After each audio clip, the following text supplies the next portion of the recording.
weer een avontuur. Canada is een land overvloedend van melk en honing. Wie vreemd en nooit op een boord best. Alleen in de Ameland. A new begin.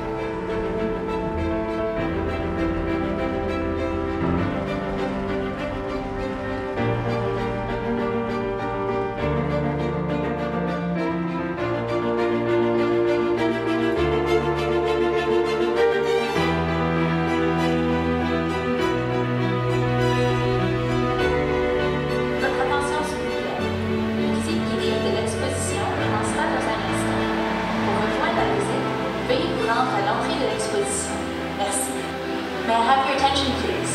A guided tour of the exhibition will begin in a moment. If you'd like to join the tour, please meet at the entrance to the exhibition. Thank you. Welcome to Canada's National Museum of Immigration at Pier 21. I'm George Wagstra. I immigrated through Pier 21. So I hope I can give you a little bit of information what immigration was like, and of course, especially in those days. Now, you want to follow me? Honderden Nederlandse boeren die met hun hele gezinnen naar Canada zullen vertrekken.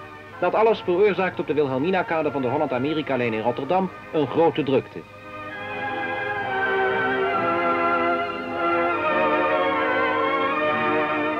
In de douaneloods hebben de beambten met zo'n gezelschap de handen vol.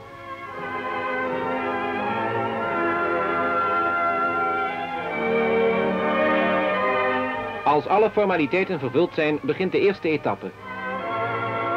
Hij Mem en mijn jongste broer en ikzelf. Wij zijn hier in 1951 gekomen van Nederland en natuurlijk van Friesland, van Sjerkwit.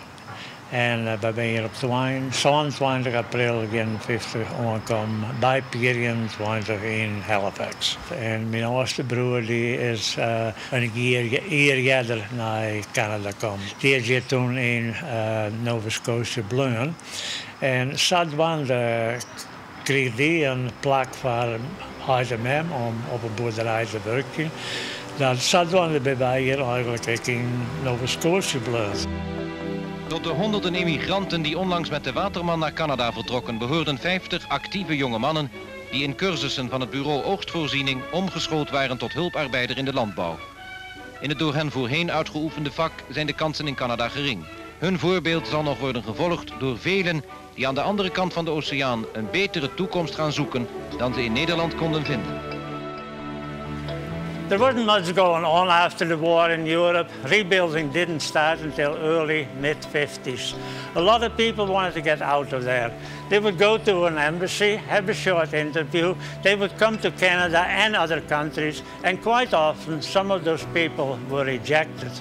So by and by, the Canadian government set up immigration offices in the different countries in Europe.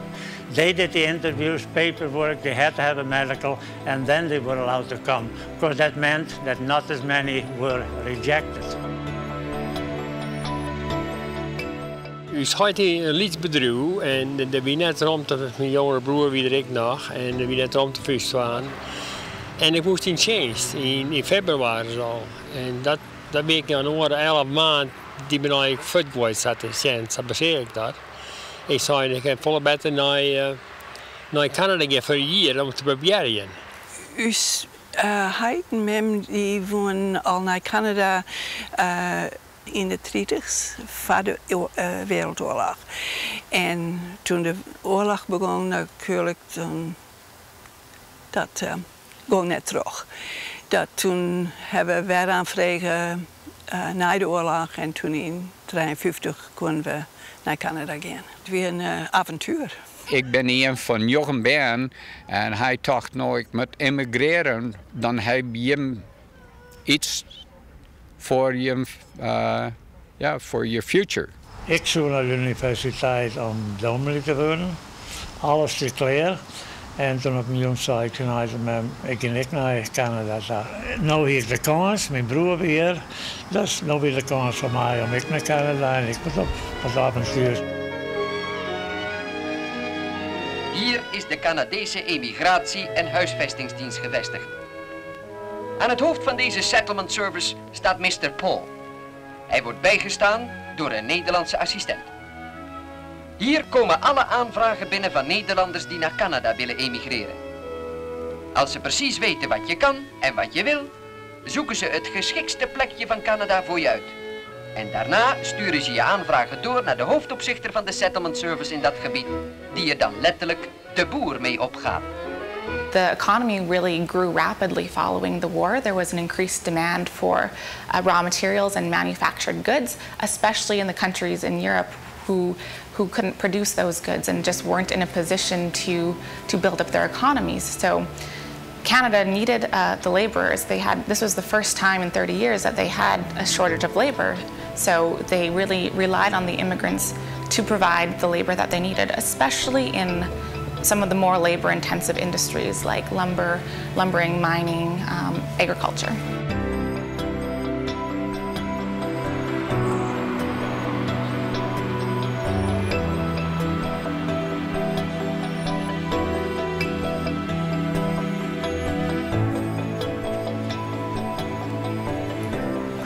This ship stack has 100 ocean liners on it, and those are the 100 that came most often to Halifax. I came on 41 on the Georgic, and they were fantastic ships. You were on those ships anywhere from 5 to 12 days. It all depends on how big the ship was, how fast it could travel, what time of the year you traveled, and what the weather conditions were.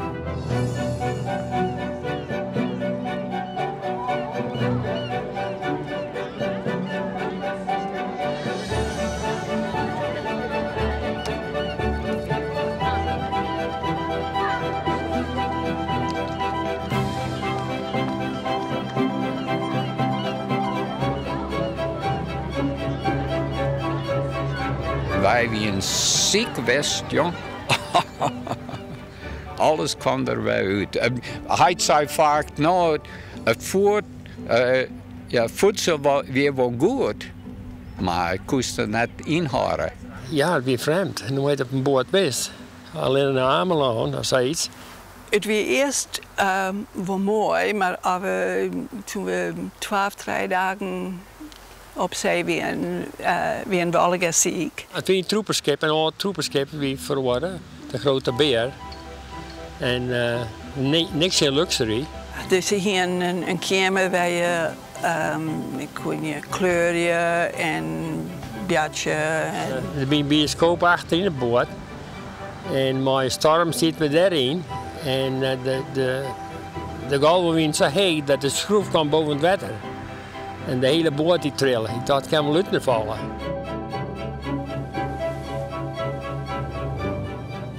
We zijn toen zo'n 8 dagen op een boot. En ja, dan denk je wel, het komt er nou wel aan.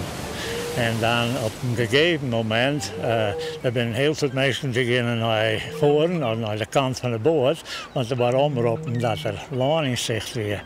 En als je dan dichter en dichter bij Pier 21 kwam, en dan op een gegeven moment, dan zie je dat het grote boot bij Pier 21, welkom in Canada. Ja, dat is toch gewoon een prachtig gevoel.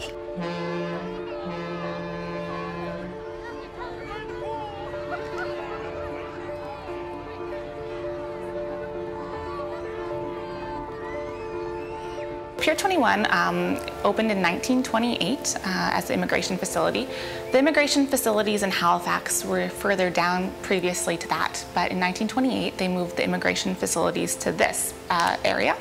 The first ship to come to Pier 21 was actually a Dutch ship called the New Amsterdam. It arrived in March of that year with 51 immigrants aboard.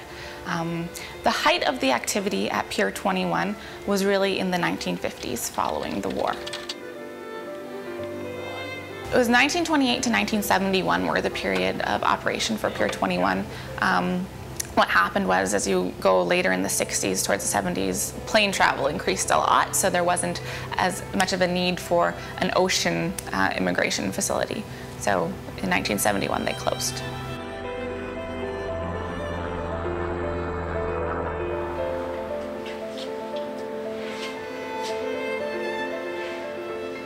These two sets of doors are the original ones that were here when the immigrants came off the ships into Pier 21. And during the immigration period, over 1 million immigrants walked into the pier here. Maar er binnen hier mensen die hier komen, die hier eigenlijk komen om wat van hun familie te leren. En het is zo vaak dat de mensen die hier komen binnen toen na de oorlog, een heel soort van die mensen die hebben nooit hier met hun baan over emigratie praten, of dat ze hier nou heen moesten, of dat ze hier heen wonen, of de reden dat ze hier komen binnen. En een heleboel van die mensen, die hun baan dan natuurlijk, die komen hier nou, omdat de ouders er net meer binnen, die komen hier nou om uit te vinden hoe is wat voor immigratie tot hun ouders of paak en beppers hier komen binnen. We saw land en dan moesten we heen. En ja, het was mooi op grond te staan. We kwamen nooit in de haven, en dat is al je vreemd. Het kwam meer letter aan dat we zeggen wat het land wie lijkt. En het wie winter. En er lijkt dik sneeuw. Zo de indrukken wie net zo geweldig net nee. Oh, we zijn heel blij dat we van de boord zijn, ja. Maar we zijn geen refugees. Het was net, tuutje het laan of op een knibbels vallen of zei iets. Het was, ja, we wonen. As soon as the ship docked, railway officials would go on board the ship and give the families tags to place on them, which had their information of the sponsor, the city they would be going to, the railway information, where to get on the train, where to get off the train, and so forth. So they would have that information attached to them, so the process would be more straightforward. So after they had that on the ship, they came into the building and they went into the assembly area. And from there, they would go for their medical examination and their immigration interview. People would come in here and you would be sitting down there and wait until the immigration officer called your name. Once he called your name, you went up to him and you gave him your passport. Here's several questions for you. And if he was satisfied with the answers that you had given him, he would give you your passport back. And that passport would have a stamp in it that you had arrived in Halifax. And also at the same time, you would get your immigration identification card with the same stamp on it.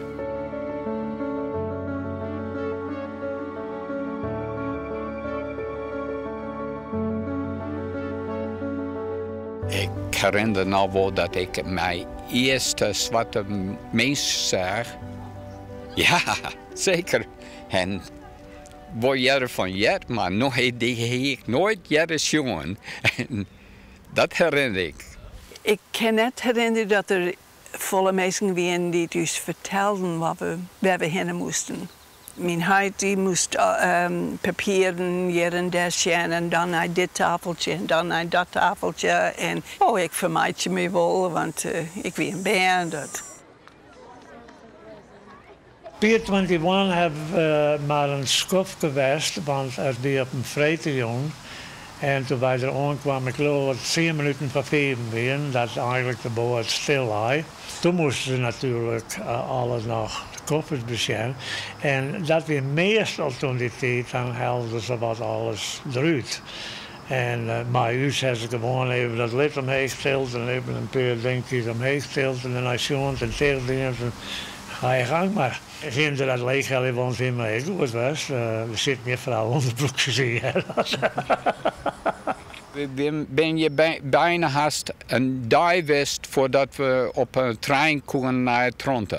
We hebben heengegaan in Woodbridge. Die boer, zijn huis was weer nog net leeg en we moesten nog een dag wachten voordat we daarin konden.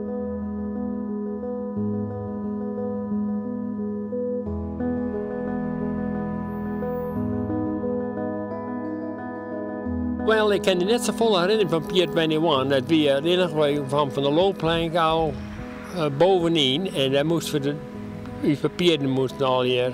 We kregen de nummer en het werkt met nummer al.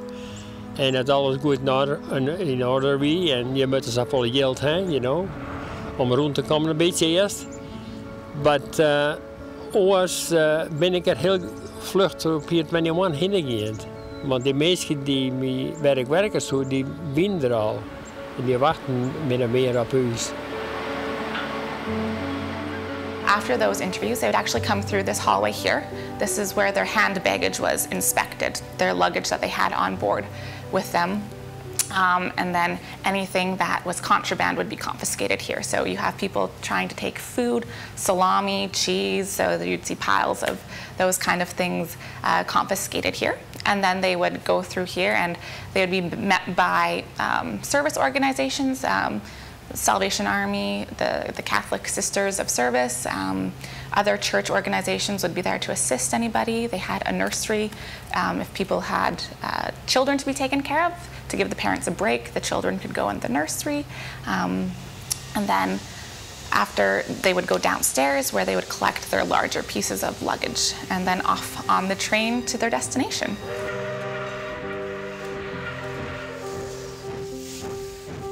Zover het oog reikt, ziet men hier één reusachtige grasvlakte, die op één plaats door een spoorlijn wordt doorsneden.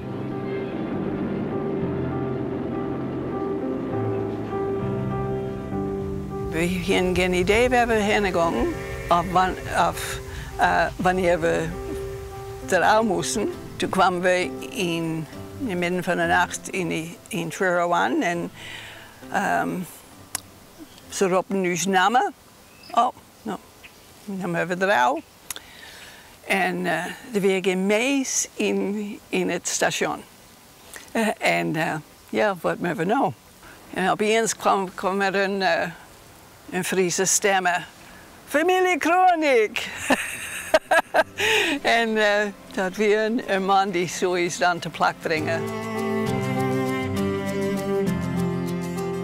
Canada and the Netherlands signed a bilateral immigration agreement where the Dutch would approve of people to leave the country, and then Canada would accept them and place them with families, usually on farms, for a period of 1 year. So the Canadian family would sponsor the Dutch family for a period of 1 year, and then they would go out and be able to go out on their own farm or live wherever. I had a brother that came here a year before I did, and he found a private sponsor for my mom and dad on a farm. We arrived here on a Friday night, and when I was talking to the immigration officer, he told me that I had a sponsor here on the farm as well. I had no idea what was going on. Was not supposed to be because I wasn't 18 yet. However, they did. And on Sunday afternoon, this fellow was at the door. He picked me up and he took me to my sponsor. And I'll be honest with you, it lasted 3 days and I took off. Woodbridge ligt krek boven Toronto en daar zou die boer ons ophellen. Ja, een Russell Roundtree en die hier mij heid dan voor 1 jaar sponsored, dus mij heid moest voor hem zo lang werken. Het was net al prima met de boeren en hem. Hij wil altijd meer hebben, meer en nog meer. We moesten eten hebben. Ik ben een van Jochen, maar de boeren wou niks aan u aan. Ik had net een sponsor toen we aankwamen. Maar er waren 2 plekken bij komen konden. Er waren een soort vragen naar jonge vrienden die werken konden en die vooruit woonden. Ik heb op een burgerij gewerkt eerst. De burgerij was een lietsbedrijf en die man wilde een scheuren bouwen. Maar die winter moesten we eigen hout kappen. Zo ik was direct al in de lumber, in de houtbusiness kappen. En powerzagen minder toen net zo vol net, motorzagen net. Dus wie met de wielen.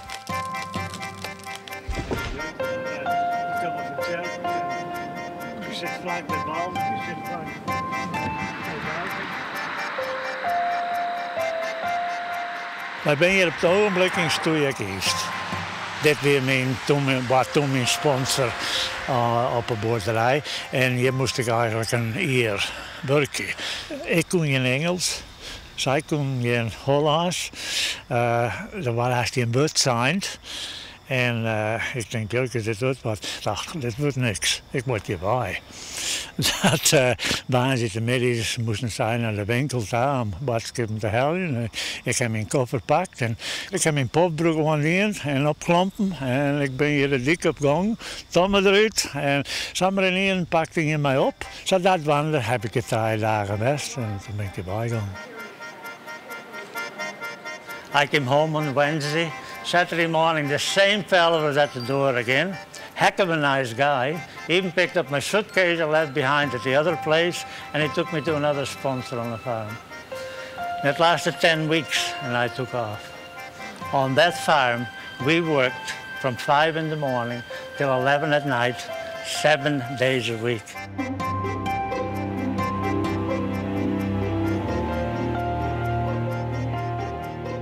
Western Europeans were generally one of the desirable groups of immigrants to come to Canada because they have an Anglo-Saxon background. They're similar to the British American kind of culture that Canada has. So and because so many of the Dutch people had this attitude to integrate and adapt as quickly as possible, they were generally very well received by their communities, and they were generally regarded as hard workers.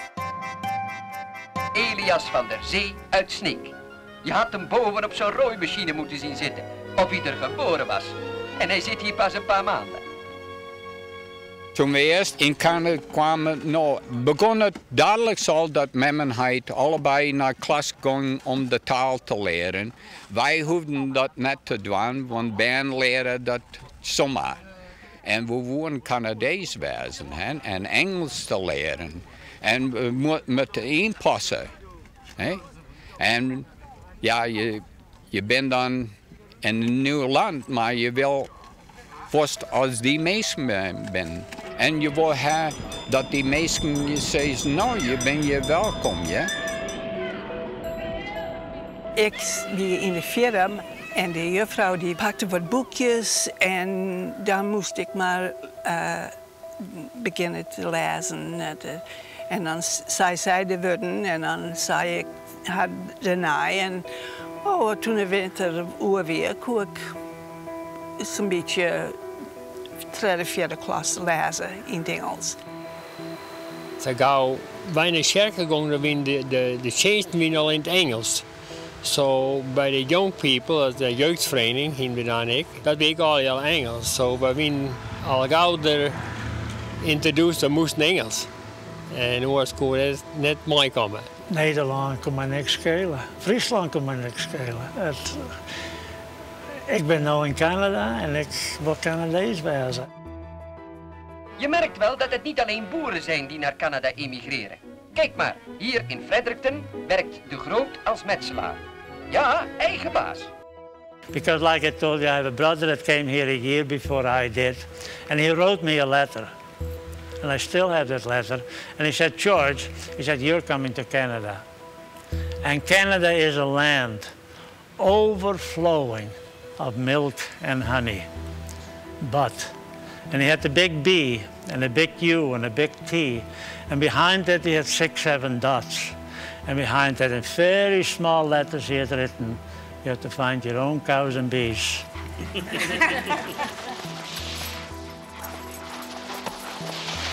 Wij waren arme immigranten. En we hadden met hem gong dan vaak smidjes om zo'n 4, 5 uur. Dan gingen ze dan om boodschappen op te halen. Want de winkels zijn om 6 uur terug. En als je dan kwam om zo'n 11, 5 uur, dan werd de spul goedkoop. Wij zijn getrouwd en wij hebben al de verschrikkelijkste armoedige tijden gehad. Wij hebben ook gehad, dan wisten we 3 uur net wat we jongens van eten moesten. Er kwam altijd wat op de tafel, dat kind. Als dingen brachten we wat, de doren brachten we wat van de boeren. Die wisten wel hoe het erbij stond. Wij hadden geen auto natuurlijk. Dat, de winkel voor groceries en zo, weer een heel eind woord. Maar het weer nogal eenzaam, want de dichtste buurten weer 2 kilometers voort. We moesten dus eigen willen maken. Oh ja, en ik heb mijn eigen kousenbuis gevonden. Ja. Je krijgt geen hulp. Toen die tijd, dan weer haast geen hulp. Dan weer helemaal geen hulp. De immigratie die helpt je alleen maar als je bijen bloemen voor een jaar en je raakt een ziet, dan helpen ze maar oors. Ja, dat weer helemaal niks. En ik zeg me één ding wel vertellen. Zij ze je leent weer de eerste keer dat wij zonder schulden zitten. Anyway, thank you for coming. I hope we'll get some sun so you can enjoy our sunshine today and enjoy the rest of your stay at the pier, Halifax, Nova Scotia. So thank you very much. Thank you. You're very informative. Thank you. Yes, very good tour.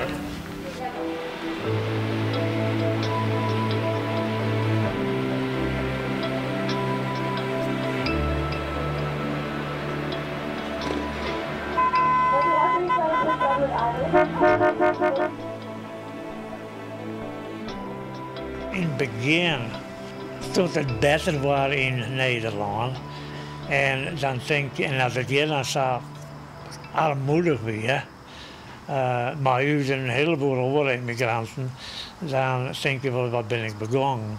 Maar je bent hier. Wil je weer waarom? Nee, dat wil ik niet. Dus je blijft en je zet het terug. Ik geloof het haast net wat hij hem toen deed. Nou is hij was niet net eens 40 jaar oud en dan ging mij 9 ben naar een Nederland. Hij kon de taal net en hij zou daar weer beginnen. Nou, dat is toch iets. Een nieuw begin, nieuw beginnings. Oh, ik ben blij dat ze doen. Ik wil net lopen dat als we de blauwe zijn, dat ik naar de universiteit misschien kon, maar ik wil net lopen dat het gebeurt hier. Wel, we zijn samen bevoorrecht en zegen in onze plek in Canada.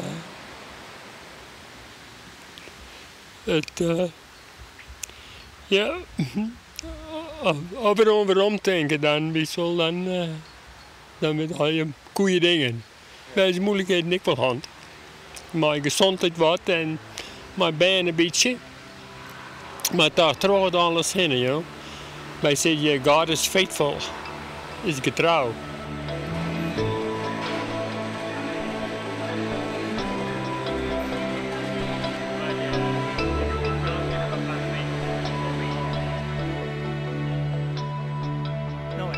En ja, dan praat je met die mensen en dan, ja, soms dan komen er heel wat in, maar die mensen en ik ken net, ik probeer je om zo vol mogelijk aan te zitten. Vertel de verhaal, vertel waarom wat je me komt binnen en ik vertel waarom had je me er net op praten wonen. En dan begin je wel eens te denken, ja jeetje, dan ik ben een van die mensen die van niks weten worden. Hoor dan van Canada. Dus ja, dat ben je meer dan 51. Dat ben je een centenier van 51. En ik ben in Friesland geboren en daar is het begonnen.